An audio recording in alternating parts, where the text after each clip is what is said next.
H.R. 1 for the People Act is something we've talked about here. We went through the bill, kind of laughed at it about all the ridiculousness that is inside. I have been sort of shocked to see that this is even a real bill because I think it is so in violation of many different sections of our Constitution that it's really just kind of a joke. But it's not a joke anymore. They're trying to move this thing forward. We know the last time that we talked about it, it had already passed the House of Representatives. And so this is from the congressional website. You can see this is H.R. 1 for the People Act, passed of 2021, sponsored by Rep. Sarbanes. And we can see here that it did pass the House. And so now it's going on over to the Senate. And on March 11th, it was received in the Senate. Here's a little list of what's been going on it. A lot of activity early on in the month, still in the House of Representatives, but then it got transferred over to the Senate. And we'll note that it was received in the Senate.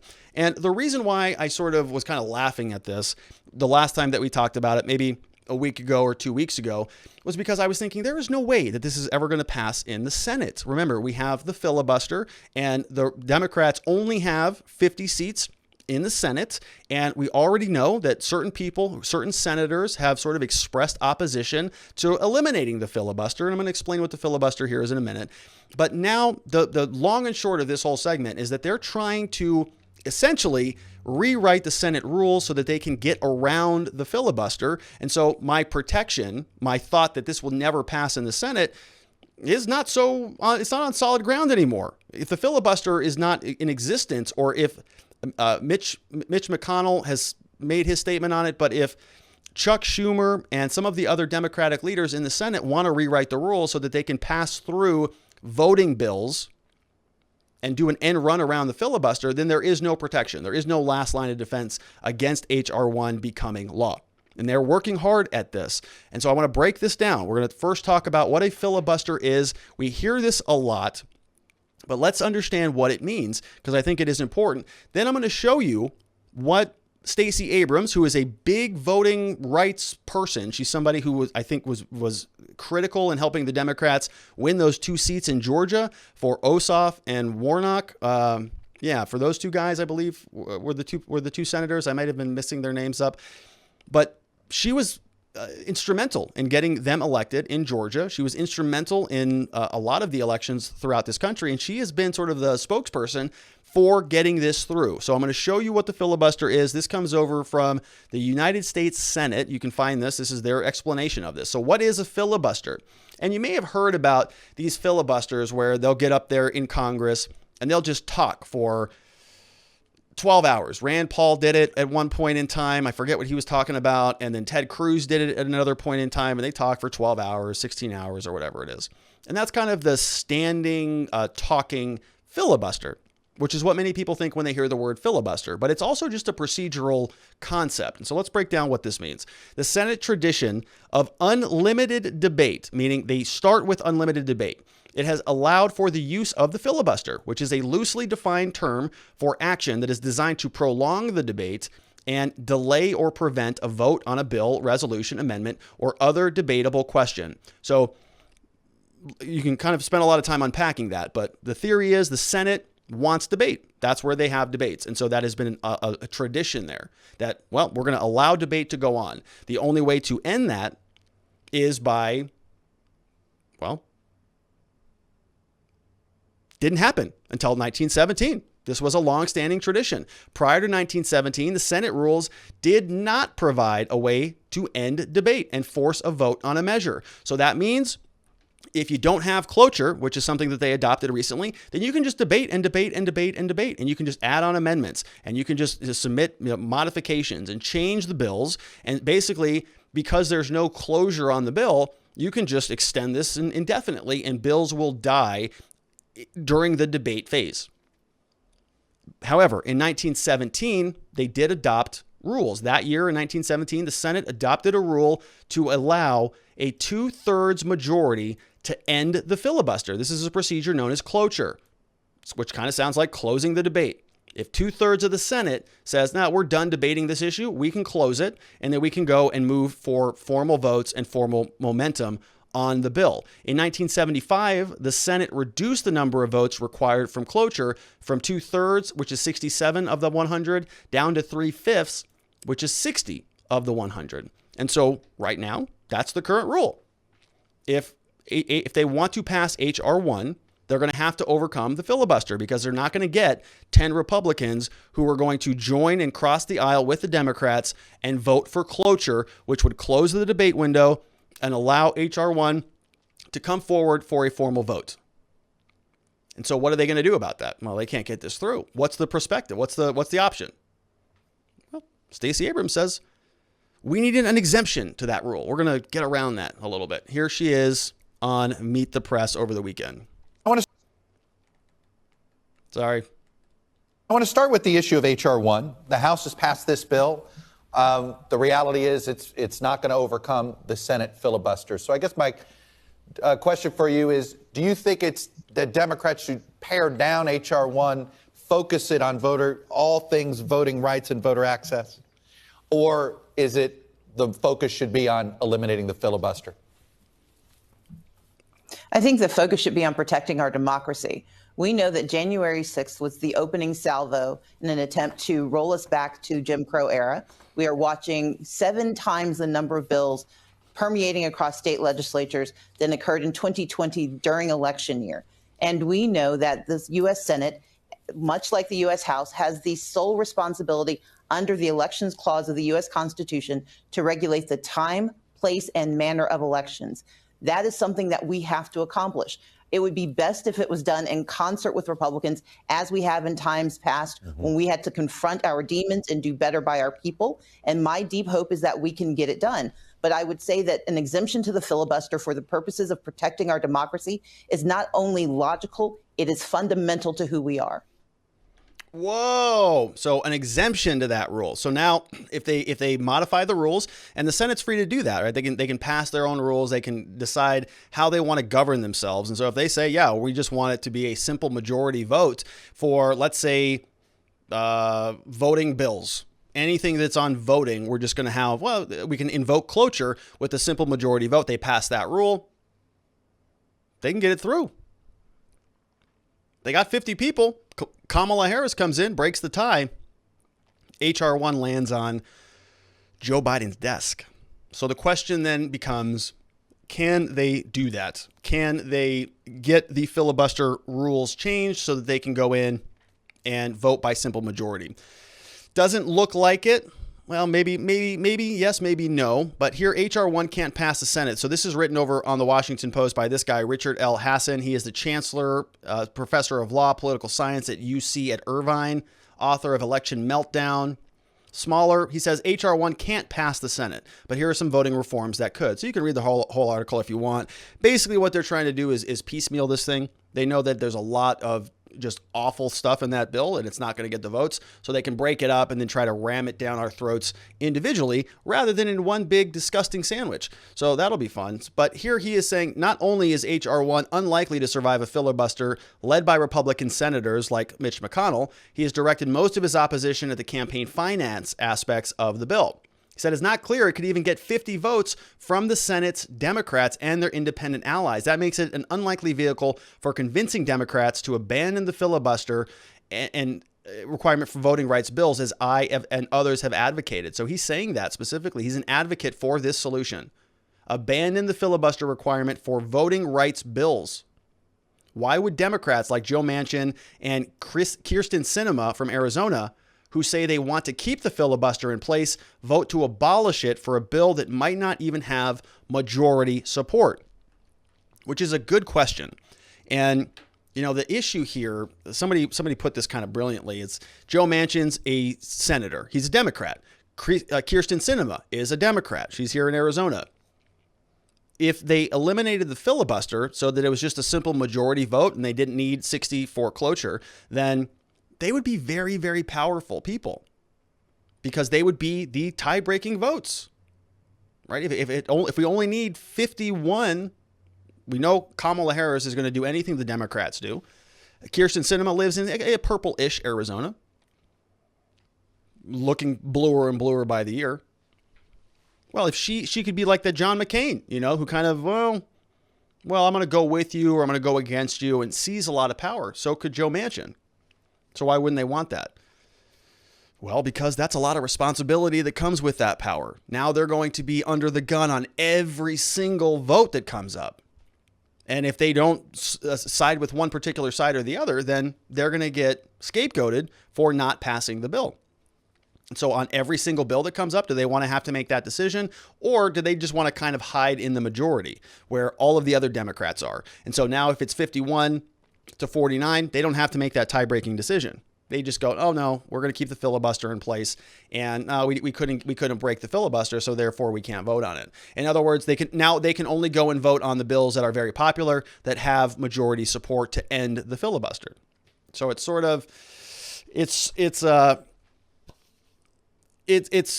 very nice politicking. Let's just leave it at that. All right. And so Kyrsten Sinema, by the way, is getting a letter. She got a letter today from the Office of the Attorney General from Arizona. A guy by the name of Mark Brnovich.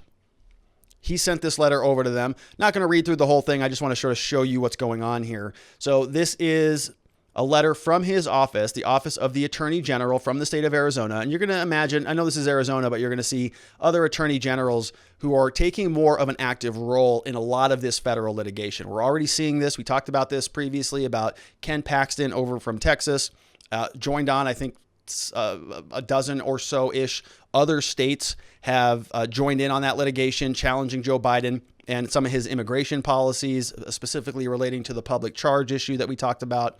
And so attorney generals now are sort of getting active. You're going to see a lot of Republicans who are saying, well, we're just going to get involved in this. They're always involved in politics, but they're taking more, this is a state attorney general who is talking about federal legislation, and he's sending a letter to the federal senators of our state. So let's dig into it. He says, letter in opposition to H.R. 1 for the People Act of 2021.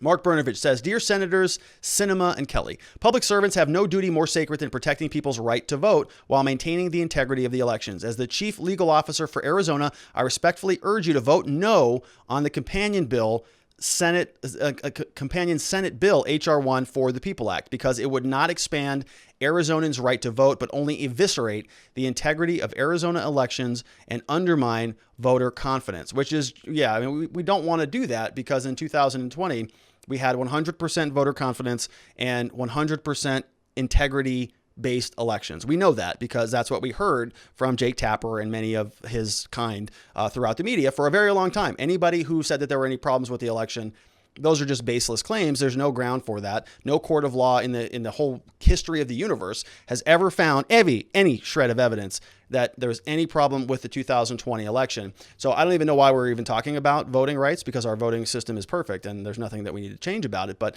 Mark Brnovich is also concerned that if this passes, this could undermine voter confidence. And we're already at 100% voter confidence in this country. So I agree with him. We shouldn't do anything that undermines it. For decades, Arizona has enacted common sense and commonplace laws to not only expand opportunities for people to vote, but also maintain the integrity of our elections. He calls it laboratories of democracy. We've talked about that previously. Arizona has established election procedures. Notably, most of the provisions of the act seek to expand voting opportunities. They're already available in Arizona, so you don't need to pass H.R. 1 because we already have those here. Arizona makes sensible use of technology by mandating auditable, durable, and voter verifiable paper ballots used in conjunction with electronic voting systems. So you don't need that in the bill. Provisions of the act would invalidate several of Arizona's common sense election integrity safeguards. We don't want to do that because we had a very safe election last time. Further, one of the 5 sturdy pillars the commission identified as necessary to quote, increase voter participation and to ensure the integrity of the electoral system included use of photo voter identification. In fact, the commission noted that an electoral system cannot inspire confidence if no safeguards exist to deter or detect fraud. And so basically, the provisions of the act would conflict with Arizona's statutory requirement that voters present ID. We have voter ID here, and what this act is trying to do is to basically eliminate the requirement of having to have photo ID. The act would also eliminate common sense tools to maintain voter registration records, including preventing election officials from moving voters to an inactive status. And so this is an attorney general who's making these claims. Okay, this is not some blogger. This is not me on a YouTube channel riffing about how awful H.R. 1 is. This is a state attorney general who's saying, listen, this is a problem. Here's why. We'll see if it falls on deaf ears or not. In addition to regulating election administration, the act would also establish a new comprehensive set of campaign finance laws.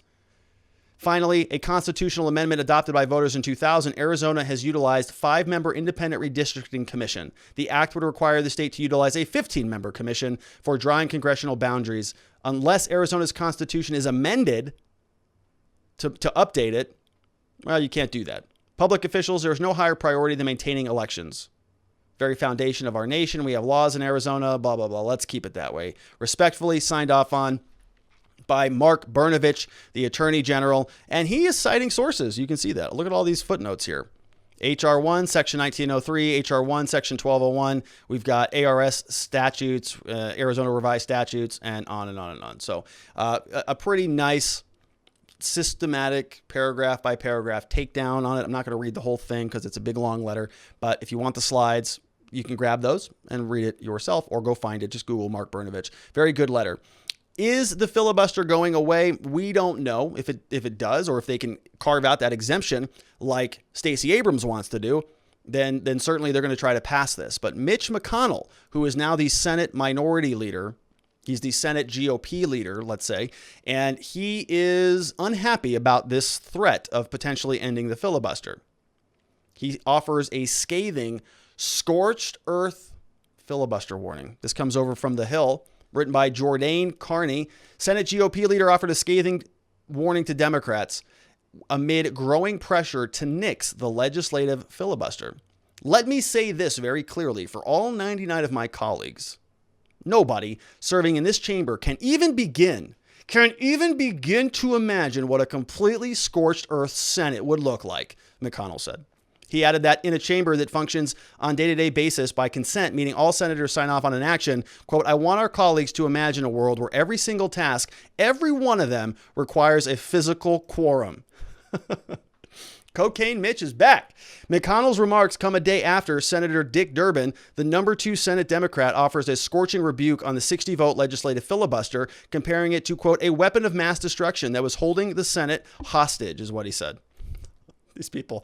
Nixing the legislative filibuster or reverting it back to a talking filibuster, which would force senators to physically be on the floor, has momentum with outside groups and Democratic senators. Senate Majority Leader Chuck Schumer, hasn't tipped his hand on if he supports it, and Democrats don't currently have the votes to invoke the nuclear option to get rid of the filibuster on a party line vote. Joe Manchin, Kyrsten Sinema are both on the record opposing it, and others are viewed as wary. Both supporters of invoking the rules change argue that with the 60-vote legislative filibuster in place, many of President Biden's big campaign promises are dead on arrival in the Senate because they need the support of 10 GOP senators. McConnell warned that nixing the filibuster would not result in a fast track for Biden's agenda, but instead would spark more gridlock with Republicans, voting to cause big headaches for Democrats on even the most mundane of Senate tasks. He says, quote, the last quote of this segment says, so this is not a trade-off between trampling etiquette and then getting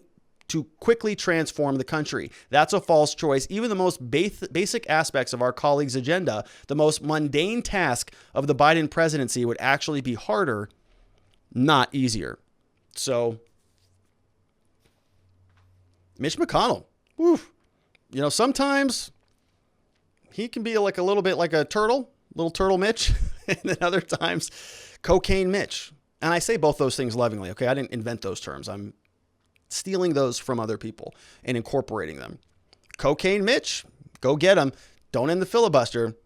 You're not going to like Mitch McConnell when he's angry. Nothing's going to get done in the Senate. All right, first question over from locals.com. We have a Watching the Watchers community over there. If you want to go ask a question and join and support the show, it's a great place to do it. Question comes from Ma Fox, says, the American political system was constructed on the idea of compromise, filibusters, and the status quo. This seems mildly unconstitutional. It's a product of the American version of federalism and a means to stop the tyranny of the majority party. Yeah, it's a great point, Ma, and I think it's very short-sighted of the Democrats to do it, and you can understand why they want to do it on one bill in particular. It's the voting bill. Why? Because voting is so important. If they get that through, then they know that they're going to be able to control basically the election systems indefinitely, which is going to give them the ability to continue to win office, and that will continue to support their power, essentially. So they're okay just with that little exception because they know it's going to lead to a bigger victory down the road. But this has happened before in the past. And there's good argument that Mitch McConnell,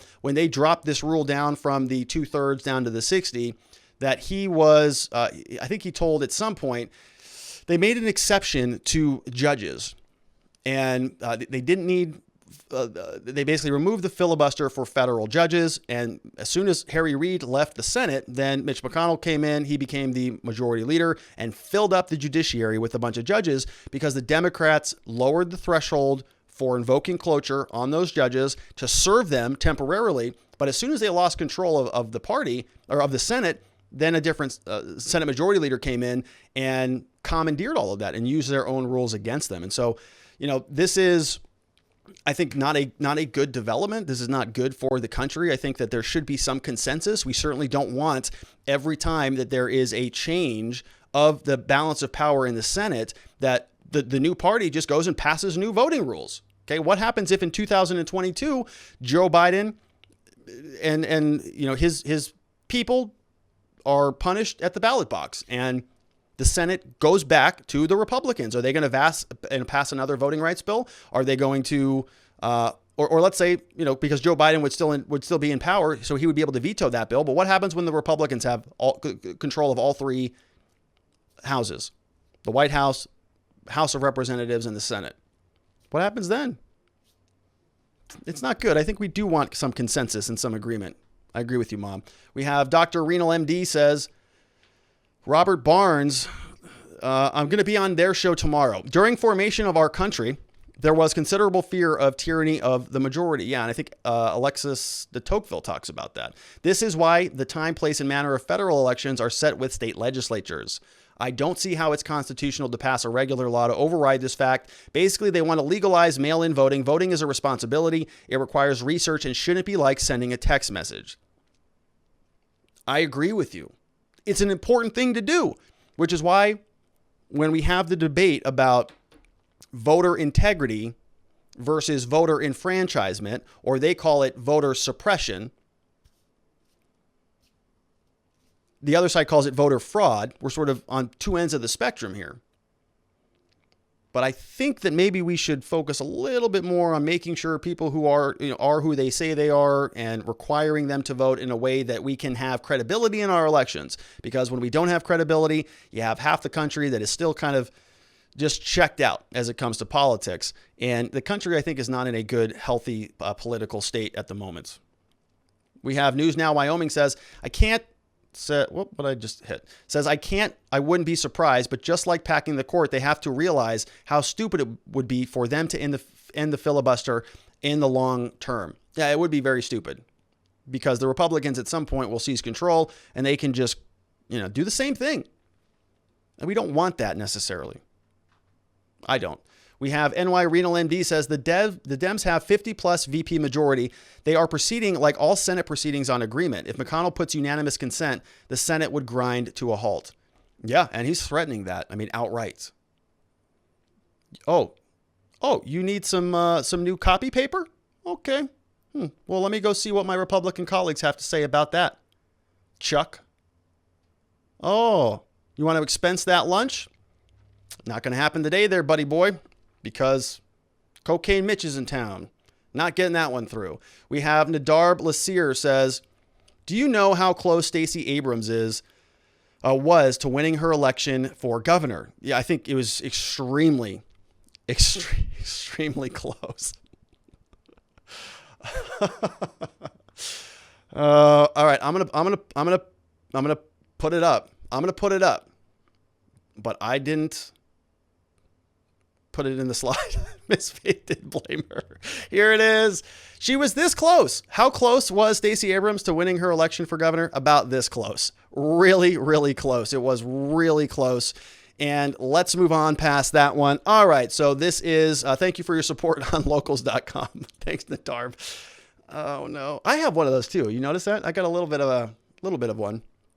It's all right. That's why we can make fun of each other. We both have that little tooth gap there, and it's kind of endearing, people say. All right, so we'll leave it. Look, All right, let's move on. All right, everybody, thank you so much for supporting the show at locals.com. All of these tremendous people are helping to keep things on the track for us. Liberty or Death is always in the house. Thank you to Ma Fox, and thank you to Miss Faith Joy for helping us keep things rolling along. We got Lady Anderson in the house, who is also supporting us. By the way, head on over there. This is the address down at locals.com, watchingthewatchers.locals.com. Go check us out over there.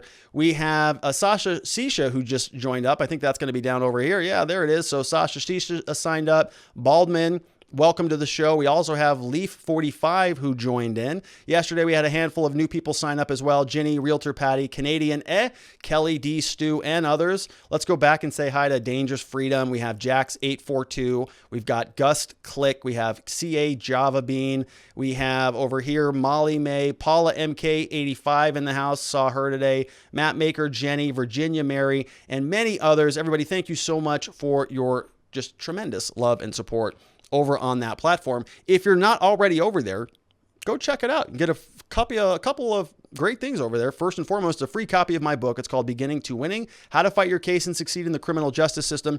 It's mostly about the law, but you can see a little bit about me. I talk a little bit about my how I got here and why I do what I do. So go check that out if you want to see it. We also have PowerPoint slides that are available for you. Impeachment party documents. We're sort of past the impeachment stuff, so we're going to have to figure out what to put in there next.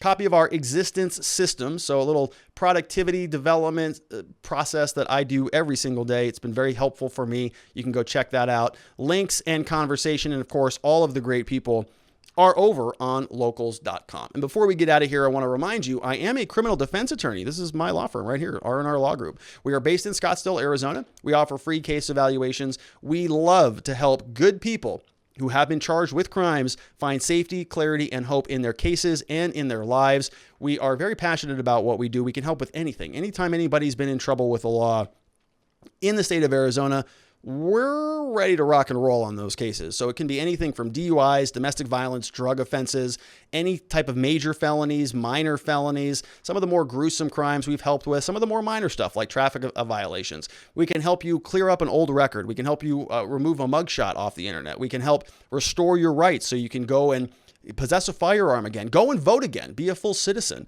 We can help with all of that stuff and more. So if you know anybody who happens to be in need of those services, we would be honored and humbled if you sent them our direction. We'll make sure that they leave better than they came in, and we're pretty good about what we do here. We're very passionate about it. Awesome team of people, and so we would be humbled and honored, honestly, if you sent people our way. We'll make sure that we take good care of them. And that is it from me, everybody. We are going to hop on Clubhouse. I have about 30 minutes this evening, so we're going to spend about 30 minutes Q&A discussion. If you have any questions, it's a good place where we can communicate, kind of see each other's pictures and then hear each other's voices. The link is in the description below, so sign up on there if you want.